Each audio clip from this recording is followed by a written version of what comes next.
अस्सलाम वालेकुम नाज़रीन, एक नई वीडियो के साथ मैं हूं आपका मेज़बान रज़ा अब्बास। बात करेंगे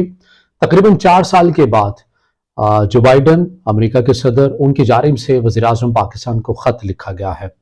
अब ज़ाहिर है इस ख़त को लेकर बड़ी बातें हो रही हैं, मगर जो बातें हो रही हैं वो बड़ी बेमानी सी या बेमानी चीज़ों के ऊपर जो है वो तज्ज़िया किया जा रहा है। उसकी वजह क्या है? एक तो ज़ाहिर है उसकी वजह यह है कि पाकिस्तान तहरीक इंसाफ ये समझती है कि बाइडन इंतज़ामिया ने ही पाकिस्तान तहरीक इंसाफ की जो हुकूमत है उसे गिराने में कलीदी किरदार अदा किया, और फिर यही वजह है कि जो बाइडन की जानिब से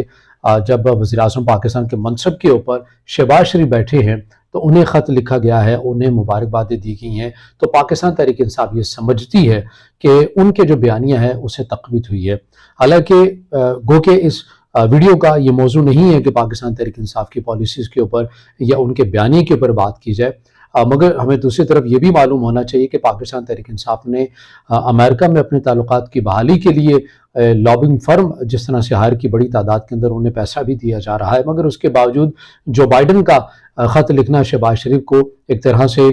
ये भी पाकिस्तान तहरीक इंसाफ की पॉलिसी है उसकी नाकामी नज़र आती है। लेकिन बहरहाल ये हमारा आज की इस वीडियो का मौजू नहीं है। जो मकसद है आज के इस वीडियो में बात करने का वो ये है, और अहम जो नुक्ता है वो ये कि जो बाइडन ने वज़ीर-ए-आज़म पाकिस्तान को ख़त क्यों लिखा है, अमेरिकी सदर की जानिब से क्यों ख़त लिखा गया है, उस ख़त के अंदर क्या लिखा गया है, ये सानवी चीज़ है, आप इसे कहें कि सेकेंडरी चीज़ है। हालांकि सिफारती तौर के ऊपर या सिफारती एंगल से आप उस ख़त को देखें तो उसके अंदर ये बताया जाता है कि बड़े मोहतात अंदाज में जो बाइडन इंतज़ामिया की जानिब से ये ख़त तहरीर किया गया है, जो कि वज़ीर-ए-आज़म पाकिस्तान को भेजा गया है। मुबारकबाद का भी ऐसे कोई खुल के ज़िक्र नहीं किया गया है। सिक्योरिटी के पॉइंट ऑफ व्यू से बहरहाल जो चीज़ें हैं वो डिस्कस की गई हैं। अब ज़रूरी है कि इस नुक्ते के ऊपर बात की जाए और इस नुक्ते को खोला जाए कि आखिर क्यों 4 साल के बाद जो बाइडन को ये नौबत पेश आई कि वो वज़ीर-ए-आज़म पाकिस्तान को ख़त लिखे। उसकी वजह यह है कि जब जो बाइडन अमेरिका के सदर बने उस वक्त पाकिस्तान के वज़ीर-ए-आज़म थे इमरान खान,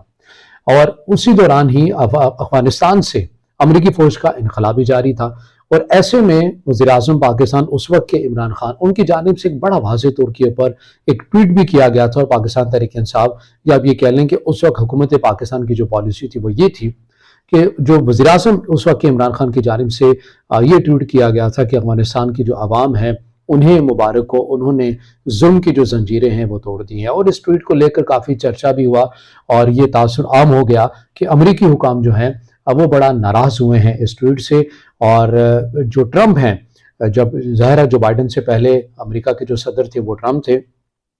अपनी कैंपेन में, इलेक्शन कैंपेन में जब वो सदर मुंतखब नहीं हुए थे, ट्रंप की जानिब से पाकिस्तान के ऊपर जो वाज़ेह तौर के ऊपर इल्ज़ामात लगाए जाते थे अपनी कैंपेन के अंदर भी, वो ये कहा करते थे कि पाकिस्तान के साथ नहीं चलना चाहिए, पाकिस्तान हमारे साथ डबल गेम करता है, हम किसी सूरत पाकिस्तान के साथ ना चलें। मगर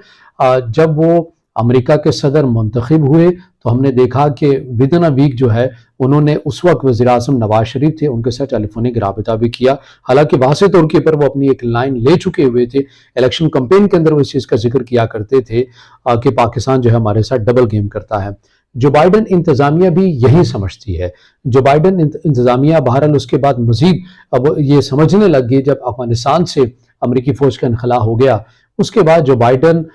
ये समझा करती थी कि अब पाकिस्तान जो है वो हमारे लिए गैर ज़रूरी हो गया है, या आप ये कह लें कि 12वां खिलाड़ी हो गया है। अब हमारे लिए पाकिस्तान ख़ित्ते के अंदर वो प्रायोरिटी नहीं रही। ज़ाहिर है अमेरिका ये समझता है कि अब अफ़गानिस्तान हमारा दुश्मन नहीं है, ना ही वहाँ पर दहशतगर्दों की आमाजगा, बल्कि अब हमारा चीन दुश्मन है। चीन की बढ़ती हुई इकॉनमी और चीन का मार्केट के अंदर बढ़ता हुआ असर रसूख, ये हमारे लिए काफ़ी चैलेंजिंग है, और इसके लिए हमें पाकिस्तान की नहीं बल्कि भारत की ज़रूरत है। और ये आपको मालूम है कि भारत के साथ अमेरिका के बड़े पैमाने के ऊपर तस्वीराती जो ताल्लुकात हैं वो किसी से छुपे ढके नहीं हैं। लेकिन ये तो वो था कि बाइडन सरकार की जानिब से एक मौक़िफ़ था पाकिस्तान को लेकर, मगर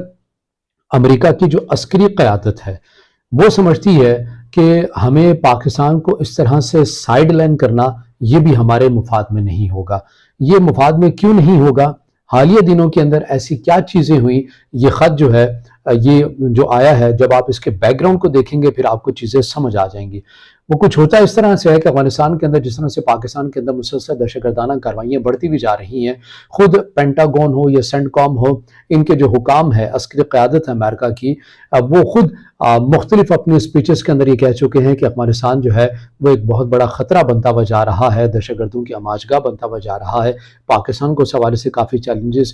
کا سامنا ہو سکتا ہے۔ پھر اس کے بعد ہم نے دیکھا کہ روس کے اندر ایک ہولناک حملہ ہوا، اس کی جو ذمہ داری ہے وہ داعش خراسان افغانستان چیپٹر نے قبول کر لی۔ تو اب امریکہ اور امریکہ کی جو عسکری قیادت ہے وہ یہ سمجھتی ہے کہ اگر ہم نے پاکستان کو سائیڈ لائن کر دیا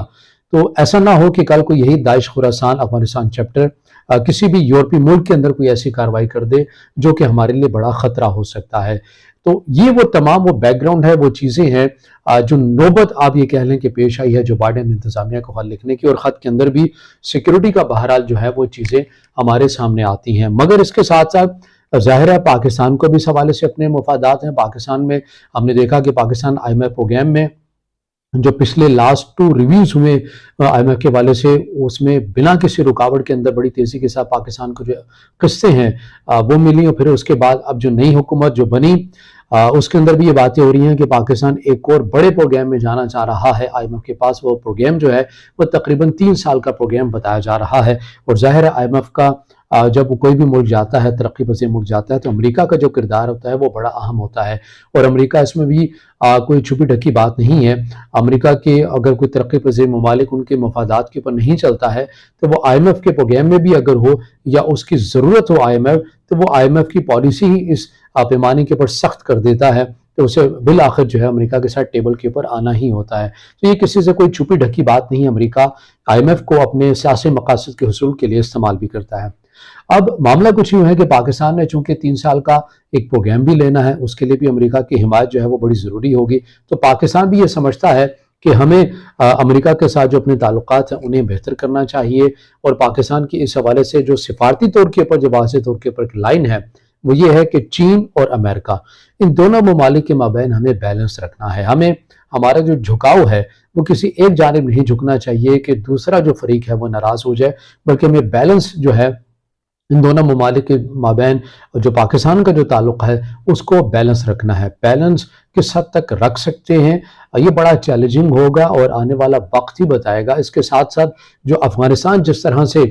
دہشت گردوں کی آماجگاہ بنتا ہوا جا رہا ہے، اور اگر امریکہ نے کوئی بھی کارروائی کرنی ہے، اب ظاہر ہے ایسی کوئی کارروائی امریکہ کرتا ہے تو وہ زمینی کارروائی تو نہیں ہو سکتی ہے بہرحال، لیکن فضائی ضرور ہو سکتی ہے، امریکہ کر سکتا ہے، لیکن اس کے لیے جو فضائی حدود ہے، جو اڈے ہیں، وہ تو پاکستان کے ہی استعمال کرنے پڑیں گے۔ پاکستان کے علاوہ اگر وہ کوئی اور روٹ استعمال کرتے ہیں تو وہ آپریشن انہیں بڑا کاسٹلی پڑ سکتا ہے۔ اس لیے امریکی جو عسکری حکام ہیں وہ یہ بھی سمجھتے ہیں، اس پوائنٹ آف ویو سے بھی سمجھتے ہیں کہ اگر یہ وہ تمام چیزیں اگر ہم نے بالکل پاکستان کو سائیڈ لائن کر دیا اور داعش خراسان افغانستان چیپٹر وہ اتنا پاورفل ہو گیا، تو پھر ہمارے لیے جو ہے افغانستان کے اندر کاروائیاں کرنا خاصا مشکل ہو جائے گا۔ اس کے لیے ضروری ہے کہ ہمیں پاکستان کے ساتھ جو اپنے تعلقات ہیں انہیں مثالی رکھنا چاہیے، انہیں بحال رکھنے چاہیے، اور ایک بیلنس پالیسی کے تحت ہمیں آگے بڑھنا چاہیے۔ مگر پاکستان بھی ایک واضح طور کے پر پاکستان کی بھی لائن ہے کہ چین اور امریکہ کے حوالے سے ہم کسی ایک کیمپ میں نہیں جائیں گے، لیکن کس حد تک پاکستان کی سفارتی پالیسی بیلنس رہتی ہے یہ آنے والا وقت ہی بتائے گا۔